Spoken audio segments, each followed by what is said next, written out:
Hello friends, स्वागत है आप सभी का सिंगापुर ब्लॉग के अगले एपिसोड में।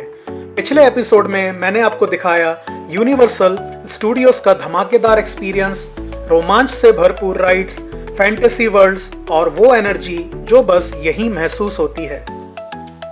दिन भर की भागदौड़ और राइड्स के बाद हम सच में थक गए थे, इसलिए हमने सोचा अब थोड़ा आराम किया जाए ताकि अगली सुबह पूरी तरह फ्रेश होकर सिंगापुर को एक नए अंदाज में एक्सप्लोर कर सकें।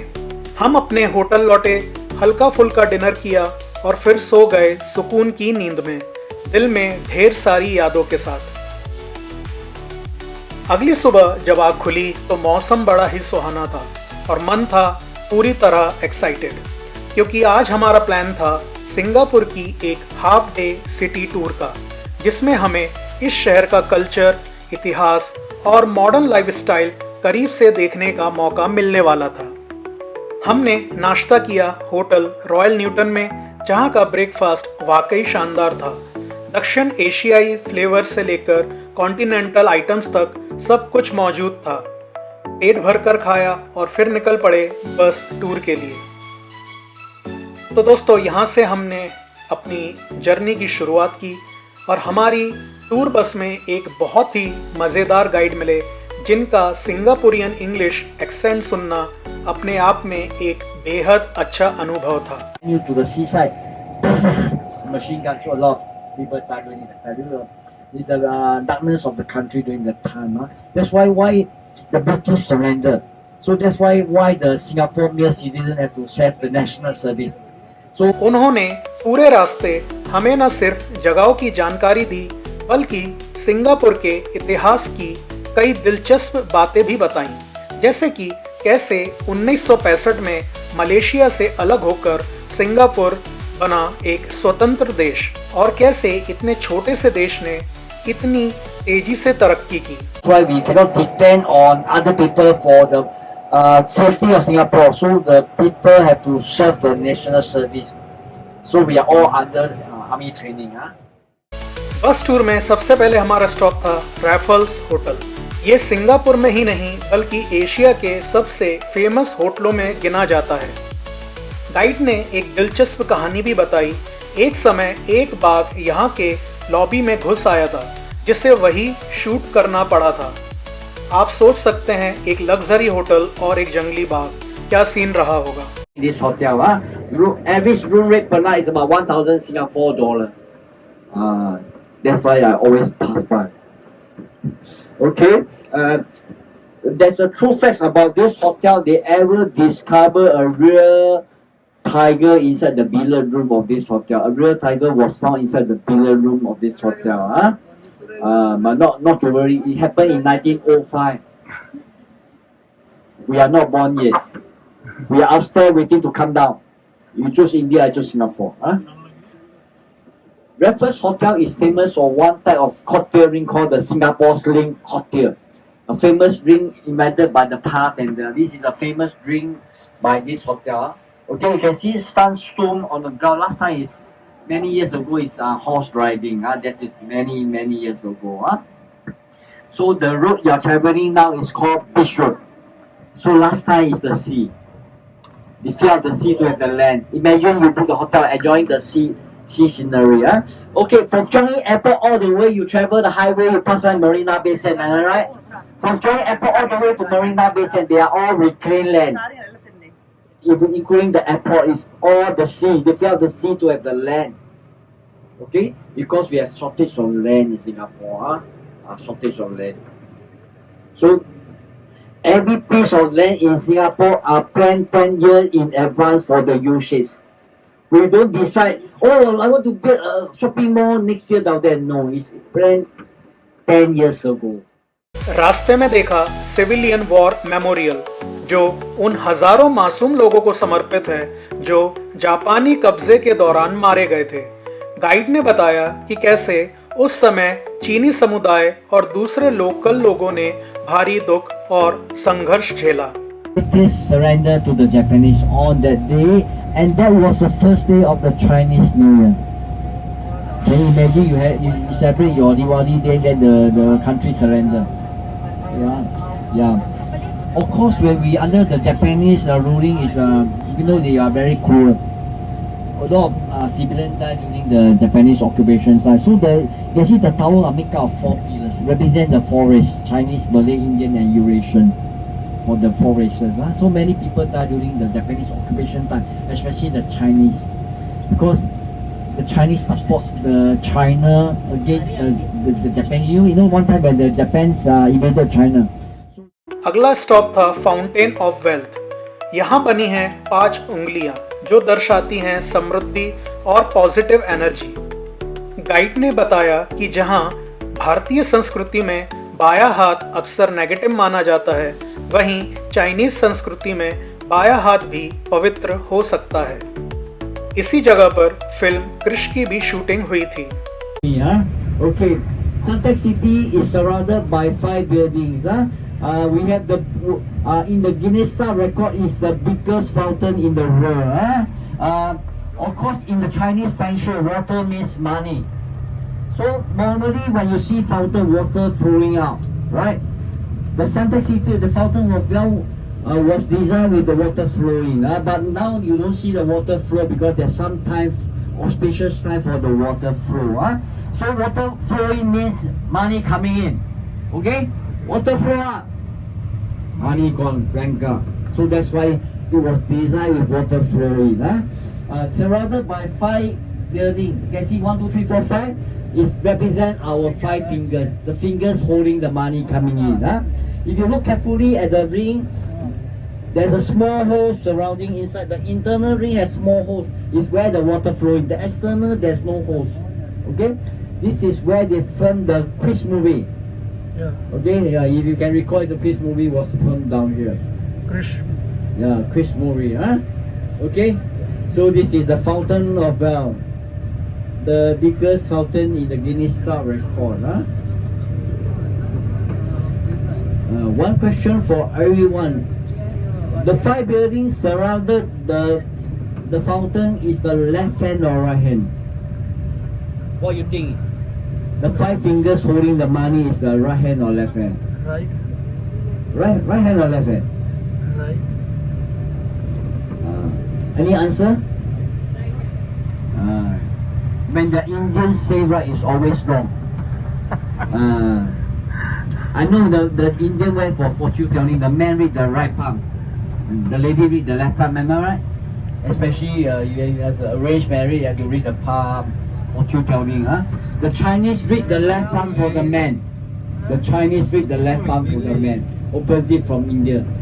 This Suntec this Suntec City is invested by the China, the Hong Kong tycoon, the man. It's the left hand, it's the left hand. फिर हमने देखा पैसिफिक होटल, जहां बॉलीवुड फिल्म दे दना दन की शूटिंग हुई थी। Okay, the next stop that we're going to get down, the first stop we're going to get down is Singapore Flyer. When it was built that time, it was the tallest observation wheel in the world, 165 meters. Now it's only the tallest in Asia and the 3rd largest in the world. अब हम पहुंचे हैं Singapore flyer में।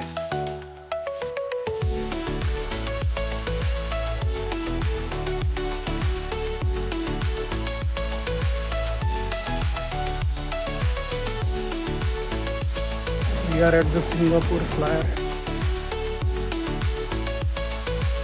and the views are really amazing. हम कुछ देर रुके Singapore flyer के पास, जो दुनिया के सबसे ऊंचे ऑब्जर्वेशन व्हील्स में से एक है।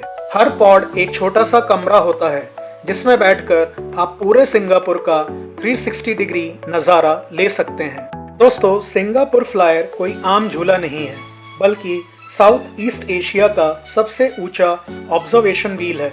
इसकी ऊंचाई है लगभग 165 मीटर, यानी करीब 42 मंजिल ऊंची बिल्डिंग जितनी। जब आप इसके एक पॉड में बैठते हैं तो पूरा Singapore, Marina Bay, Merlion Park, Gardens by the Bay, यहाँ तक कि साफ मौसम में मलेशिया और इंडोनेशिया तक दिखाई देते हैं। सिंगापुर फ्लायर को खोला गया था 2008 में। इसमें कुल 28 एयर कंडीशन कैप्सूल हैं। हर कैप्सूल में करीब 28 लोग बैठ सकते हैं। पूरा एक चक्कर लगाने में लगते हैं लगभग 30 मिनट और वो भी बेहद स्मूथ तरीके से।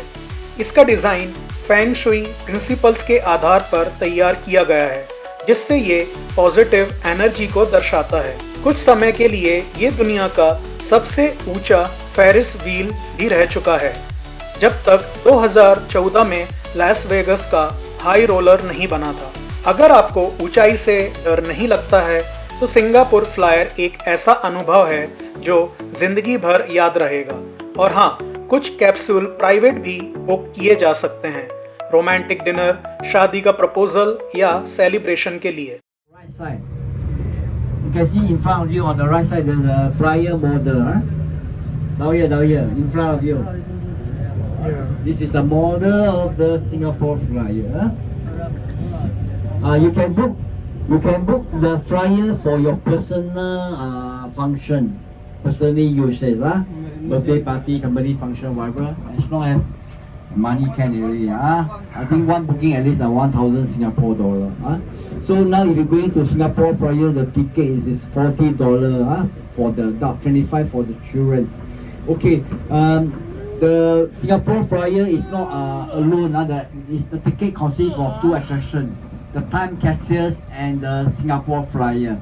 Okay, they don't sell the flyer. They sell two together under one package. Yeah. हमारी बस आगे बढ़ रही थी और बाहर हल्की फुल्की बारिश हो रही थी। सड़कों की सफाई, ट्रैफिक का अनुशासन और ऊंचे ऊंचे स्काई स्क्रैपर्स, ये सब मिलकर सिंगापुर को एक परफेक्ट मॉडर्न सिटी बनाते हैं। दोस्तों, अब हम आ पहुंचे हैं सिंगापुर की एक आइकॉनिक जगह मरलायन पार्क, और सामने है मरलायन, एक ऐसा प्रतीक जो आधा शेर है और आधी मछली। लेकिन ये आधा आधा क्यों है, चलिए मैं आपको बताता हूँ। मरलायन का मतलब है प्रतीकात्मकता। मर यानी मछली और लायन यानी शेर। मछली दर्शाती है सिंगापुर का समुद्री इतिहास, जब ये एक छोटा सा मछुआरों का गांव था जिसे तेमासेक कहा जाता था। शेर दर्शाता है सिंगापुर का प्राचीन नाम सिंगापुरा, जिसका संस्कृत में अर्थ होता है शेरों का शहर। मरलायन की ये स्टैच्यू 1972 में बनाई गई थी और 2002 में इसे मैरीना बे पर शिफ्ट किया गया। इसकी ऊंचाई है लगभग 8.6 मीटर और ये रोज हजारों टूरिस्ट को आकर्षित करती है।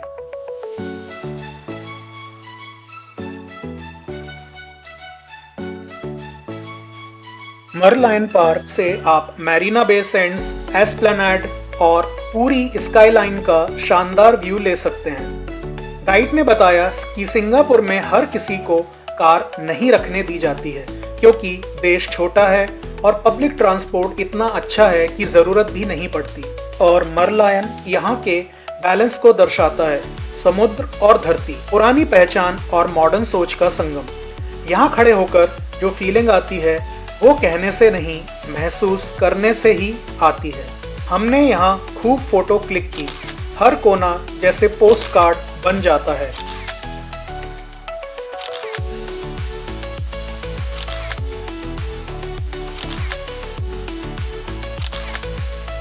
यहाँ से हमें दिखी कई बड़ी कंपनियों की इमारतें जैसे MYP, Maybank और कई multinational headquarter.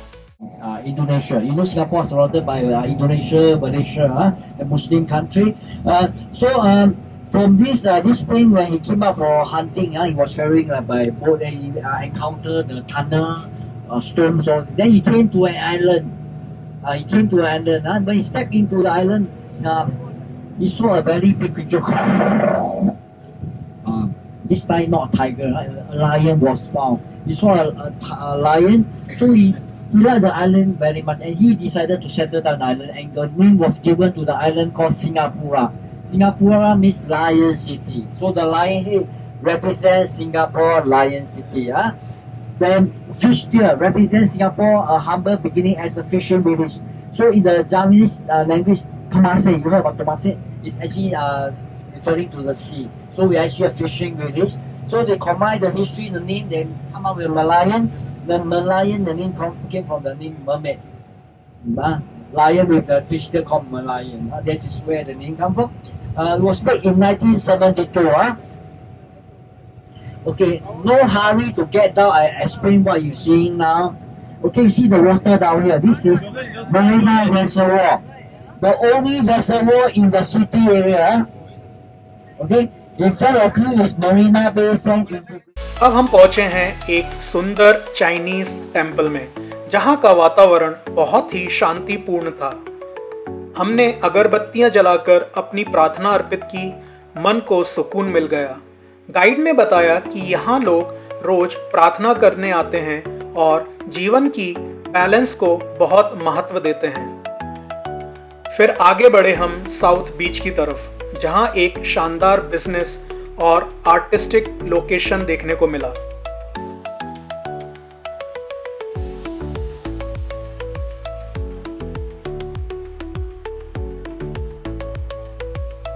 Okay, the last part of the city tour, we're coming to the souvenir shop.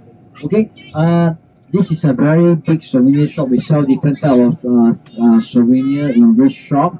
Okay, in Singapore we have a 8% GST. They call good service tax.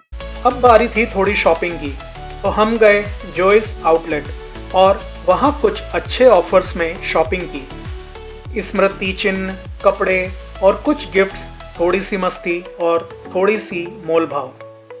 यहाँ पे आप सूवनियर या कीचेन्स वगैरह ले सकते हैं अपनी फैमिली और फ्रेंड्स के लिए।